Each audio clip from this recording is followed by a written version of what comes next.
ঠিক আছে। আজকে সবাই কামে আইছে? আজকে তো সবাই কামিয়েছে। ঠিক আছে, কোনো সমস্যা হলে আমারে কইেন।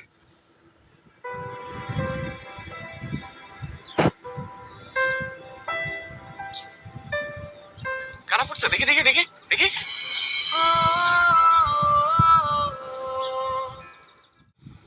আরে নাও। লাগবো না, কইলাম তো ঠিক হয়ে যাইবো। কিচ্ছু হবে না, নাও তো। লাগবো না। নাও কাছে কাছে।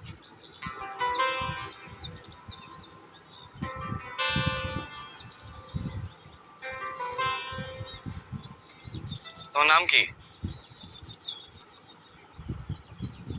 শিউলি। নতুন আইছো এনে কাম করতে? সে 2 দিন হয়েছে আইসি। ওই যে সাইনা খালা, উনি আমার এখানে নিয়ে আইছে। শিউলি কাম করে গোলাপের বাগান। তোমার বাড়ি কই? সিরাজগঞ্জে।